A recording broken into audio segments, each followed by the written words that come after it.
kama kuna sekta ambayo ndio kuna pesa, kama kuna sekta ambayo ndio quick win ya nchi hii, tunaweza we can make money even tomorrow, it is a transport sector. Kwa sababu hata hao mabilionea hawa wote wa kwanza mpaka wa mwisho, hayuko anayetoka kwenye mining, hayuko mwenye utalii, hayuko mwenye sekta nyingine, wako kwenye transport, kuanzia wa kwanza mpaka wa 10. Ukiwa hesabu wote utakuta wako kwenye transport. Huku ndiko kwenye pesa ipo nje. Hii sekta hii tukisema leo tusimame, hii ndio sekta inaweza ikatulisha nchi yetu. Lakini ni kama vile tumewekeza shamba, yani ni kama vile hatulichilii maanani kuja kuliangalia shamba, kulipalilia na kufanya hivyo vitu. Mheshimiwa Waziri, utasikitika ukifika Mbeya pale. Mbeya kuna port iko pale. Iko tupu, haina kitu. Ina kila kitu, ina rail access, ina barabara, ina warehouse, ina kila kitu, ina crane, ina equipment. Ile port pale ilitakiwa kusave Malawi. The port is empty. Nenda Kigoma pale, utakuta kuna matenki ya mafuta, kuna kila kitu pale. Tulitakiwa Kigoma tuwe na port pale kusave Burundi. Iko tupu. Nenda Isaka pale, hakuna kitu. Sasa tuna shida gani? Kwa sisi tukikaa hii sekta ya transport, kama kuna pesa ziko nje. Mimi nakueleza kwa sababu niko huku, Mheshimiwa Waziri. Nipo huku. Kitu ambacho sasa tunachokuomba Mheshimiwa ni kwamba TASAC wametoa tangazo kwamba kuanzia tarehe 15 mwezi huu document zote lazima ziende kwao. Clearing agent ambao ni kampuni 800, wafanyakazi karibia 10,000 hawajui, sasa wako kwenye taharuki, hawajui wafanye nini. Importer wenye viwanda hawajui document wanazo mkononi wafanye nini, waende kusema ambao watapata hasara, wakijua kabisa tutapeleka document sehemu zenye hasara, au wapeleke kule ambako wanapata unafuu kwenye clearance. Kwa hiyo tarehe 15 ni baada ya siku chache zijazo. Kwa hiyo tungeomba serikali ijaribu kutupa mwongozo ili tuweze kukaa vizuri kwenye hilo. Ujio wa TASAC ukiachana na mazingira ya kisheria kuwa ya hovyo, kwamba sheria ile inakinzana na sheria yenyewe, yani kifungu namba 7 kinakinzana na vifungu vingine vya trade facilitation within TASAC Act. La pili ni kwenye swala la fees. Inawezekana kwamba TASAC inaishawishi serikali kuhusu existence yake kwa sababu inakusanya fedha nyingi, lakini nikwambie Mheshimiwa Waziri, inakusanya fedha hizo nyingi kwa sababu tu ya kucharge exorbitantly juu ya soko. Kwa mfano, TASAC tozo zao zinazohusiana na mzigo wa kichele kama vile fertilizer, kama vile madini ni $7 kwa metric ton au 2.5 whichever is higher. Mara nyingi ile $7 ndio inakuwa haya. Sasa fikiria mzigo ambao soko lilikuwa linalipa, kwa mfano mzigo wa clinker, soko lilikuwa linalipa senti 80 za dola mpaka $1.2. Sasa hivi wanalipa $7. You can imagine kwa kiwanda ambacho hakikuwa kimebudget, viwanda vya cement vinapiga budget ya miaka 5, miaka 25. Ina maana tayari pale kwenye import duty au kwenye importation yake agency fee peke yake imeongezeka 7-fold. Mngewasaidia TPA waongeze equipment, handling equipment, na vile vile waweke focus yao kwenye handling. Terminal, bandari sio mahali pa kuhifadhi mzigo, ni mahali pakua mzigo utoke. Hawa watu wa ICDs wamewekeza millions of money, tena walikuwa wana respond kwenye congestion ya bandari around miaka 2008 huko na 2009. Sasa kwa bandari, kwa sababu tuna space ndogo about 300 meters by 3 kilometers, tungewekeza kwenye hii bandari kuweza kuhandle mzigo mwingi kadri iwezekanavyo. Ina maana unge turn over mzigo mkubwa, na huu mzigo ungeenda kwa hizi ICDs, ungeenda kwenye ICD nyingine zile zinazoandaa kule Kwala na kwingine. Ina maana port ingekuwa more efficient. Sisi tumekuwa tukiendelea kufanya biashara ya bandari kavu. Huu mwaka tunaenda watatu bila leseni. Maana kiukweli hatuna leseni. Sio kwamba tuna leseni. Amesema tunapewa leseni ya miezi 6, lakini sio kweli. Tunapewa barua ya miezi 6 kwamba endeleeni kufanya kazi kwa miezi 6, tutajua mbele tutafanyaje. Sasa unapokuwa unafanya biashara kwa kupewa barua za extension, kiukweli ni ngumu sana kuwa na ufanisi kwenye utendaji wetu. Kwa sababu sijui kesho yangu. Sijui ni invest, sijui nitengeneze flow, sijui ninunue mashine. Kwa hiyo unakuta sijui. Kwa hiyo kwa sababu sijui, unakuta kwamba hata ile business utendaji wetu wa kibiashara unakuwa una drop sana. Kwa hiyo kwenye hilo pia angalau ijulikane basi. Kama tupo, tujue tupo. Kama hatupo, basi pia tujue hatupo. Na pia tukirudi pia kwao hata kwa upande wa TAFA, nadhani wenyewe mashahidi. Mizigo karibia yote ambayo tunasema kwamba TASAC wana clear. Ni wana clear tu kwa hiyo jina kwamba wao document imepita kwao. Lakini ukiangalia in reality TASAC hapo hao TAFA wapo.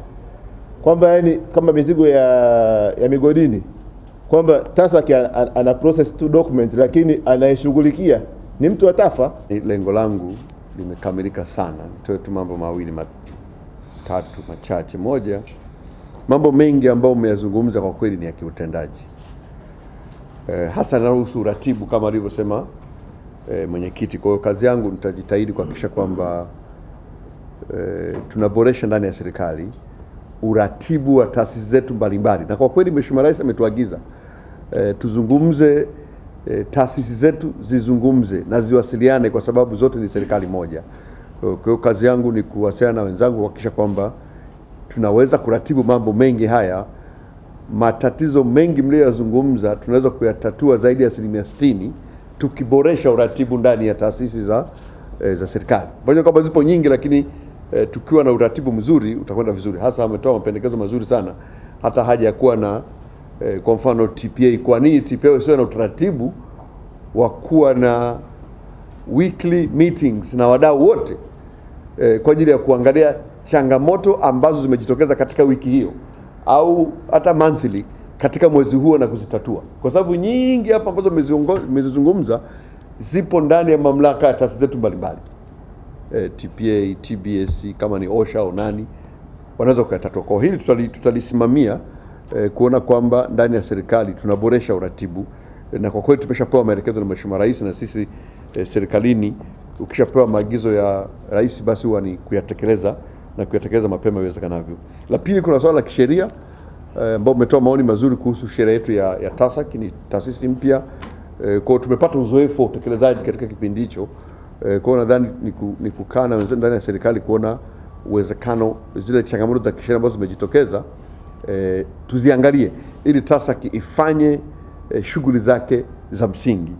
La tatu ni mambo ya msingi tu kuhusu mahusiano kati ya serikali na sekta binafsi. Moja kusisitiza ni kwamba sisi serikali sio mshindani wa sekta binafsi. Kwa pale ambapo inatokea serikali inaanza kushindana na sekta binafsi, sio intention. Ni muhimu kuirekebisha hiyo, kwa sababu serikali hatupasi kushindana na sekta binafsi. Sisi ni watu wa kuwezesha. Hiyo haiondoi ukweli kwamba serikali ni sekta muhimu katika kuchochea, kukuza na kuendeleza uchumi wa nchi, hasa katika maeneo makubwa matatu. Moja, kuweka mazingira wezeshi, ndio hiyo facilitative environment. Katika maeneo matatu. Moja, kimiundombinu. Ndio maana tunafanya kazi ya kujenga miundombinu mengi hapa bandarini, mabarabara na mambo mengine. Kwa hilo ni jukumu la msingi la serikali katika kufacilitate business economic environment. Hilo ni la kwetu. Lakini pili, mazingira mazuri ya kisera, kisheria, kikanuni, kimiongozo. Na hapo umetoa maoni. Pale ambapo kuna sheria hazijakaa vizuri, zinakwaza biashara, tunaziangalia. Na ndio maana bunge linakaa kila siku. Tunapozungumza bunge linaendelea. Kwa serikali inalidaka kutoka kwenu na kulifanyia kazi, tunalifanyia kazi. Lakini la tatu ambalo ni la kwetu ni kiwezeshe swala la rasilimali watu. Na ndio maana jukumu la elimu ni jukumu la msingi la serikali, ili tuwatrain watu vizuri. Na shughuli katika mazungumzo yetu hapa sio moja ya eneo ambalo linajitokeza sana. Hilo ni jukumu la kwetu. Lakini la nne, serikali itashiriki katika maeneo muhimu ya kiuchumi ambayo ni ya kimkakati na yale ambayo kwa njia moja au nyingine serikali sekta binafsi haiwezi kujihusisha nayo. Kwa hiyo hili lipo wazi kabisa kisera, kisheria, na ndivyo mpango wetu wa maendeleo unavyozungumza. Vinginevyo kazi yetu ni kuwezesha. Kwa hiyo nitaka kuliweka vizuri hili. Kwa hiyo hata TASAC, kwa hiyo katika kureview tunaangalia katika context hiyo. Hatutarajii serikali ifanye yale mambo ambayo sekta binafsi inaweza kuyafanya. Hii ni jambo la msingi kuzingatia katika mahusiano yetu.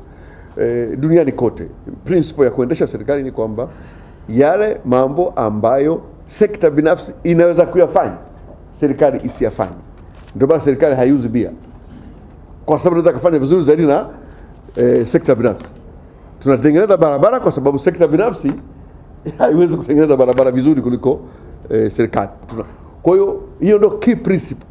Lazima muelewe kwa nini vitu kama TASC vilikuja, context yake na background yake, havikuibuka tu. Sasa na ndugu zetu wa sekta binafsi ni muhimu kuliona, hasa wafanya biashara, na kwa kweli wengi tunakwenda vizuri. Tuelewe kwamba pale ambapo mnailaumu serikali kwa kuwa inefficient, tulikuwa na changamoto pia kuwa na wafanyabiashara ambao, lazima tukubaliane na hili, tukiri, kulikuwa na changamoto ndani ya jumuiya ya wafanyabiashara. Serikali ilikuwa inapigwa sana. Serikali ilikuwa inapigwa sana. Unaenda kununua kalamu kwa mtindo wa kawaida unaambia shilingi 200. Ukienda mwenyewe kwa kutembea kufanya mwenyewe unapata shilingi 50. Sasa unajiuliza kwa nini tusifanye wenyewe? Ndio hoja ilipotoka tu hapo. Kwa hata hizi clearing, forwarding, we were doing them, lakini at a very expensive cost on the government, kwa sababu mbalimbali. Yes, it could be inefficient within the government, lakini lazima tuwe na wafanyabiashara ambao ni ethical. Tusipokuwa makini huko tunakokwenda, share yetu ya kibiashara kwenye bandari ya Dar es Salaam itaendelea kuzidi kupungua. Tutakuwa hatuna growth. Ishu kubwa hapa, Mheshimiwa Waziri, kwenye bandari yetu ya Dar es Salaam ni taasisi kuwa ni nyingi halafu hazina coordination. Kuna vitu hapa ambavyo vimezungumzwa havikutakiwa hata kufika kwenye level ya waziri. Vilitakiwa kuwa vimeisha huku katika utendaji, kwa sababu vimezungumzwa vingi vya kiutendaji. Kwa hiyo issue ya coordination kwenye bandari ni tatizo. Na hili tatizo sio kwamba limetukumba sisi Tanzania peke yake. Tumeshajaribu kufanya survey na research kwenye bandari tofauti tofauti za kwetu hapa Afrika, na tukagundua kwamba wengi walikuwa na hili tatizo, lakini waliondokana nalo kwa kutengeneza structure ambayo ilikuwa inawaunganisha watoa huduma wote ndani ya bandari, nikimaanisha taasisi. Sasa kibiashara anayoifanya anamservice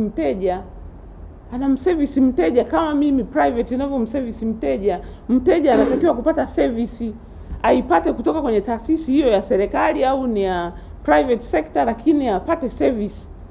Sasa huyu TASAC kama hawezi kuwa na service level agreement na mteja, inakuwaje? Yaani sisi tunavyofanya kazi na wateja tunakuwa na mikataba na mteja, mmeandikishana kwamba my cargo should be cleared out of the port within 7 days, hiyo imenifikia. Ikizidi hapo na kupiga penalty, na tunalipa hizo penalty. Sasa taasisi ya serikali iko kibabe, haina hiyo mikataba.